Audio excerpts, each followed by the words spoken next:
नमस्कार दोस्तों, स्वागत है आप सभी का चौहान कॉमर्स क्लासेस में। दोस्तों आज के इस वीडियो में हम बात करेंगे वर्कमैन कंपनसेशन रिजर्व की। जनरली बच्चों को वर्कमैन कंपनसेशन रिजर्व में प्रॉब्लम आती है कि आप चाहे उसका change in profit sharing ratio का चैप्टर ले लो, चाहे आप एडमिशन का चैप्टर ले लो, चाहे आप रिटायरमेंट का, चाहे आप डेथ का चैप्टर ले लो, तो इसमें दिक्कत क्या आती है कि कुछ बच्चों को ये समझ में नहीं आता कि जो वर्कमैन कंपनसेशन रिजर्व है हमें कब रिवोल्यूशन अकाउंट में ट्रांसफर करना है, कब पार्टनर्स कैपिटल अकाउंट में ट्रांसफर करना है, कब बैलेंस शीट में ट्रांसफर करना है, तो इसका ट्रीटमेंट करना कैसे है। तो इसी टॉपिक पे आज हम जानेंगे कि वर्कमैन कंपनसेशन रिजर्व क्या होता है, और अगर हमारे पास अलग अलग टाइप के क्वेश्चंस वर्कमैन कंपनसेशन रिजर्व के गिवन है, मतलब अलग अलग केसेस गिवन है, तो उसका हम कैसे ट्रीटमेंट करेंगे, कैसे उसको रिवोल्यूशन, बैलेंस शीट और पार्टनर्स कैपिटल अकाउंट में ट्रांसफर करेंगे।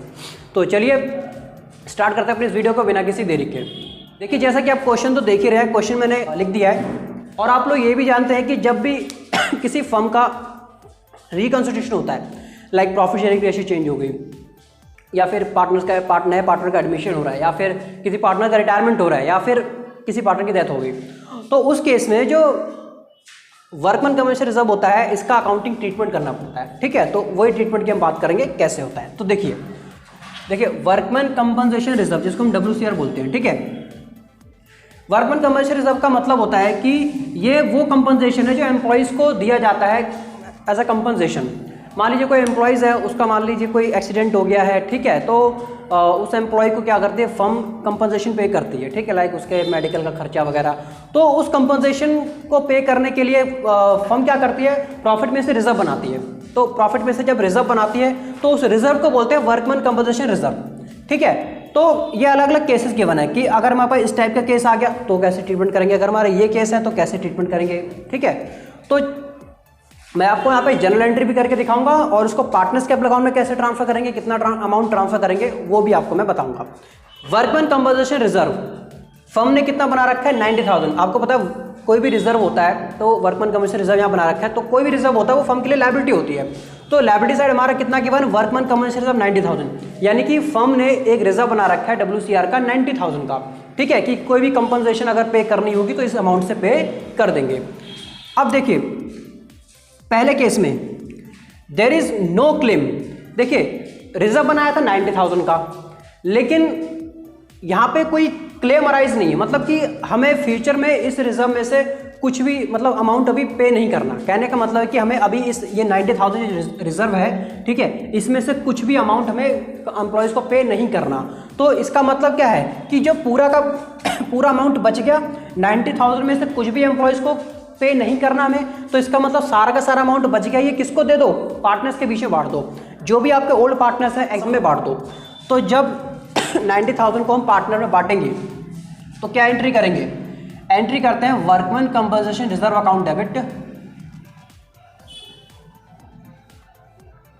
Workman compensation reserve account debit, ये डेबिट हो जाएगा और पार्टनर्स की कैपिटल क्रेडिट हो जाएगी। तो टू एस कैपिटल अकाउंट, यहाँ पे पार्टनर्स के नाम मैंने लिए ABC और रेशियो दे रखा है, एस कैपिटल अकाउंट, ठीक है, टू बीस कैपिटल अकाउंट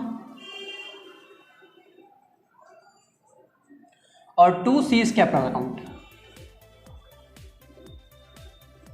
ठीक है, पूरा का पूरा 90,000 बढ़ जाएगा। 90,000 को हम इस रेशियो में बांटेंगे, ये रिजर्व कितना हमारे पास 90,000, ये पूरा का पूरा 90,000 पार्टनर्स में बांट दो।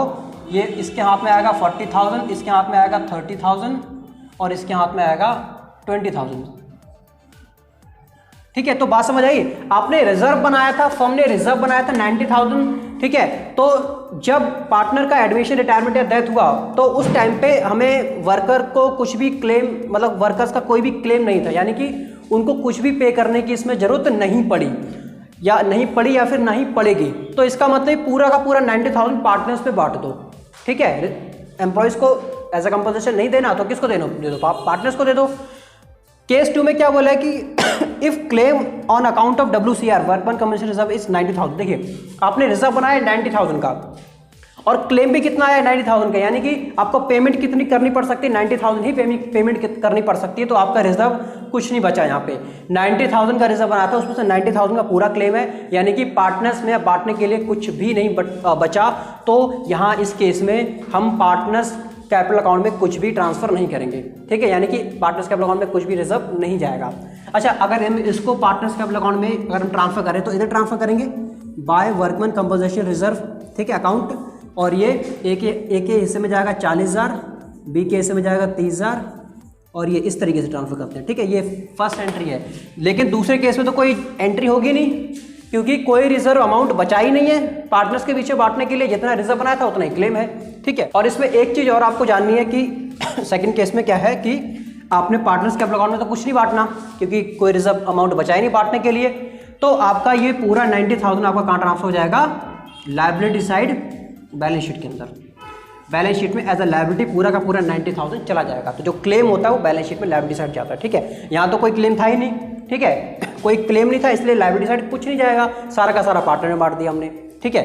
दूसरे केस में बता दिया मैंने आपको। तीसरे केस की बात करते हैं। यहाँ पे क्लेम आया है, claim on account of WCR यानी कि वर्कमैन कंपनसेशन रिजर्व इज 99,000। अब यहाँ पे देखिए रिजर्व बनाया था 90,000 का, लेकिन क्लेम बना आपका 99,000 का, यानी कि आपको 99,000 की पेमेंट करनी पड़ सकती है। यहाँ पे 9,000 का रिजर्व और बनाना पड़ेगा। हमारे पास 90,000 का ही रिजर्व है, 9,000 और चाहिए, तो यहाँ पे हमारी लायबिलिटी बढ़ रही है। तो यहाँ पे आपका इस केस में रिवैल्यूएशन अकाउंट के अंदर जब आप रिवैल्यूएशन अकाउंट बनाओगे, तो 9,000 की यहाँ पे लायबिलिटी बढ़ रही है। तो यहाँ पे to provision for workman compensation reserve कितना? 9,000, सॉरी 9,000। यहाँ पे 9,000 की लायबिलिटी आपकी बढ़ रही है, ठीक है। तो यहाँ पे आपको इसको रिवैल्यूएशन अकाउंट में भी ट्रांसफर करोगे, ठीक है। और बैलेंस शीट में तो पूरा 99,000 जाएगा, क्योंकि जो जितना क्लेम होता है पूरा का पूरा बैलेंस शीट में। क्या यहाँ पार्टनर्स के बीच में कुछ बटेगा? कुछ नहीं बटेगा, रिजर्व कुछ बचा ही नहीं, उल्टा एक्स्ट्रा और बनाना पड़ रहा है रिजर्व हमें पार्टनर्स के बीच में बांटने के लिए, कुछ बचा ही नहीं है, ठीक है। अगर हम इसकी एंट्री पास करना चाहें तो कैसे पास करेंगे? देखिए वर्कमैन कंपनसेशन रिजर्व को डेबिट कर देते हैं, workman compensation reserve account debit, ठीक है। कितना है आपके पास? कितना रिजर्व बनाया था आपने? 90,000 का, तो इसको डेबिट कर देंगे, ठीक है। और यहाँ पे हमें 9,000 और हमें क्या करना पड़ रहा है? रिजर्व बनाना पड़ रहा है। तो रीवैल्यूएशन अकाउंट को डेबिट कर देंगे क्योंकि यहाँ पे लायबिलिटी बढ़ रही है। तो रीवैल्यूएशन अकाउंट डेबिट कितना? 9,000 की लायबिलिटी एक्स्ट्रा बनानी पड़ रही है, तो to provision for workman compensation reserve claim account, ठीक है। ये provision for workman compensation reserve claim कितना?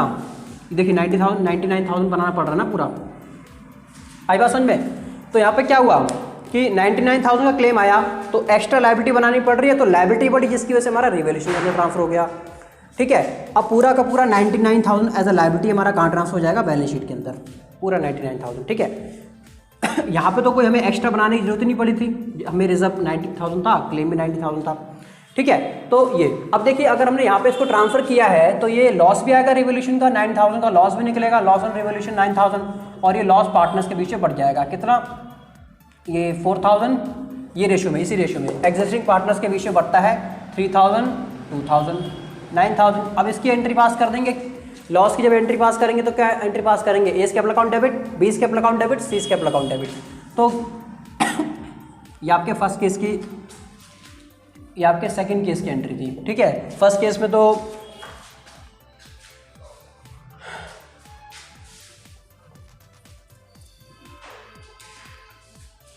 ठीक है, तो यहां पे sorry A capital account debit, B capital account debit, C capital account debit to revaluation account, ठीक है। तो यहाँ पे आपका कितना आ गया? 4,000, 3,000 और 2,000, और ये पूरा 9,000, ठीक है। यहाँ पार्टनर्स के बीच में कुछ जाएगा ही नहीं इस केस के अंदर पार्टनर्स में कुछ बचेगा ही नहीं, तो पार्टनर्स अकाउंट, ठीक है, सोना सोना रह जाएगा। अब हम बात करते हैं नेक्स्ट केस की। नेक्स्ट केस में देखिए केस 4 में बोला गया कि जो WCR है वो आपको 45,000, आपने रिजर्व बनाया, जो क्लेम है वो 45 है, आपने रिजर्व बनाया था 90,000 का, क्लेम कितना आ रहा है कि हमें 45,000 की पेमेंट करनी पड़ सकती है। तो 90 में से 45,000 की पेमेंट करनी पड़ सकती है, 45,000 बच गया ना, उसे किसको दे दो? उसे पार्टनर में बांट दो, उसे पार्टनर में बांट दो। तो यहाँ पे देखिए रिवोल्यूशन अकाउंट में कुछ नहीं जाएगा क्योंकि लायबिलिटी हमारी कुछ नहीं बढ़ रही, हमारा 90,000 में से बस 45,000 का क्लेम आ रहा है, तो 45,000 अभी रिजर्व के अंदर बच जाएगा ना, तो जो रिजर्व के अंदर बच जाएगा वो पार्टनर्स कैपिटल अकाउंट में डाल दो, यानी कि पार्टनर्स के पीछे बांट दो, और जितना क्लेम होता है वो चला जाता है हमारा बैलेंस शीट के अंदर, लायबिलिटी होती है, जैसे कि मैंने आपको अभी बताया। तो इसकी एंट्री पास करेंगे, देखिए। अच्छा पहले तो ये देख लीजिए, ये एंट्री हमारी फर्स्ट केस की है, ठीक है। सेकेंड केस में कोई पार्टनर्स कैपिटल अकाउंट में कुछ बटेगा ही नहीं, ठीक है। सेकंड केस के अंदर पार्टनर्स कैपिटल अकाउंट में कुछ बटना ही नहीं था, इस वजह से हमारा पार्टनर्स कैपिटल अकाउंट की कोई एंट्री होगी नहीं। ये जो एंट्री हुई आपकी, ये थर्ड केस की एंट्री है। कौन सी? ये वाली, ये आपकी थर्ड केस की एंट्री है। थर्ड केस में आपकी ये एंट्री होगी, ठीक है। और फोर्थ केस की एंट्री में आपको बता रहा हूँ। और फोर्थ केस की एंट्री, सिंपल एंट्री क्या होगी मैं आपको यहाँ बता देता हूँ। ये छोटी सी एंट्री है, यहाँ बता देता हूँ, ठीक है। इसको मिटा दो, इसकी जरूरत ही नहीं है, वैसे भी इसकी जरूरत ही नहीं है। तो फोर्थ केस की एंट्री यहाँ पे मैं आपको बताता हूँ। क्या बोला गया कि 90,000 का रिजर्व, 45,000 का क्लेम आया है, तो workman compensation reserve account debit to provision for workman compensation reserve claim account. तो रिजर्व कितना था?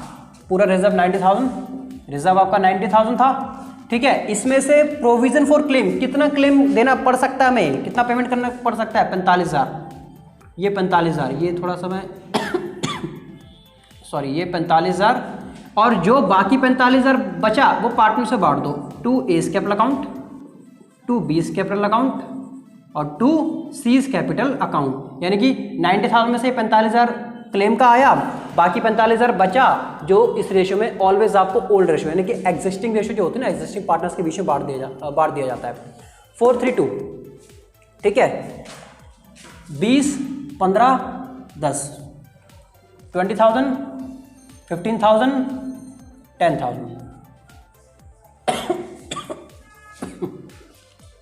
ठीक है। तो ये आपका, और ये 45,000 आपका बैलेंस शीट में चला जाएगा लायबिलिटी साइड। अगर मैं इसको पार्टनर्स कैपिटल अकाउंट में बांटना चाहूँ तो इस 45,000 को, तो ये इस साइड आ जाएगा, जैसे कि हमने ऊपर वाला बांटा था, ठीक है। एक के हाथ में चला जाएगा 20,000, ठीक है, इसके पास जाएगा 15,000, ठीक है, और इसके पास जाएगा 10,000। तो ये केस थे।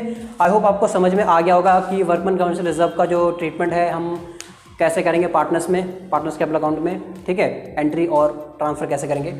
देखिए, इसको आप इस तरीके से भी समझ सकते हैं कि अगर आपका, देखिए, अगर आपका क्लेम जो है, ये आपका जो क्लेम जो एडजस्टमेंट दे रखा होगा, अगर एडजस्टमेंट के अंदर गिवन क्लेम अगर आपका रिजर्व से कम है, जो आपने रिजर्व आपने बैलेंस शीट के अंदर गिवन है, अगर ये रिजर्व आपके इस क्लेम से ज़्यादा है, ठीक है, या फिर ये क्लेम आपका इस रिजर्व से कम है, तो इस केस में जितना रिजर्व आपका डिफरेंस है, जो रिजर्व और क्लेम के बीच में जो डिफरेंस है, वो चला जाएगा आपका पार्टनर्स कैपिटल अकाउंट में। कहाँ चला जाएगा?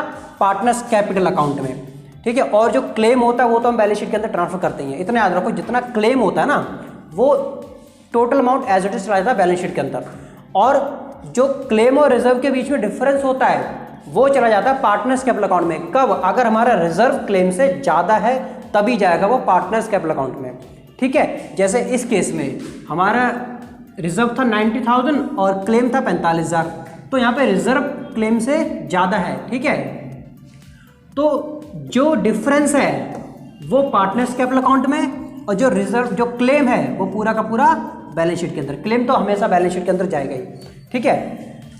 अगर आपका क्लेम ज़्यादा है रिजर्व से, क्लेम आपका ज़्यादा है रिजर्व से, कौन सा केस है ये? आप थर्ड वाला 99,000, ये 90,000, तो क्लेम ज़्यादा हो गया ना रिजर्व से, तो इस केस में पार्टनर्स कैपिटल अकाउंट में कुछ नहीं जाएगा, तो सीधा सारा का सारा ही चला जाएगा बैलेंस शीट के अंदर। जो डिफरेंस है, फिर जो डिफरेंस है वो चला जाएगा आपका रिवैल्यूएशन अकाउंट के अंदर।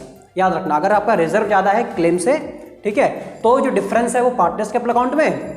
अगर आपका क्लेम ज़्यादा है रिजर्व से, तो जो डिफरेंस है वो रिवैल्यूएशन अकाउंट के अंदर, और ये जो क्लेम होता है वो तो आपका बैलेंस शीट के अंदर जाता ही है। तो आपको दोनों तरीके से मैंने समझा दिया है, लॉजिक से भी, और ये आपको, अगर आपको इस तरीके से याद रखना है तो आप इस तरीके से भी समझ सकते हैं। तो उम्मीद करता हूँ ये टॉपिक आपको अच्छे से समझ आया होगा। मुझे कमेंट बॉक्स में ज़रूर बताना कि आपको कैसा लगा ये टॉपिक। नेक्स्ट वीडियो में मैं आपको इन्वेस्टमेंट फ्लक्चुएशन रिजर्व के बारे में बताऊंगा। उसमें भी जनरली बच्चों को डाउट रहता है कि कब हमें कहाँ ट्रांसफ़र करना है, तो बात करेंगे अगली वीडियो में इन्वेस्टमेंट फ्लक्चुएशन रिजर्व के बारे में। तब तक मिलेंगे आपसे अगले वीडियो में, तब तक के लिए थैंक यू। जय हिंद, जय भारत।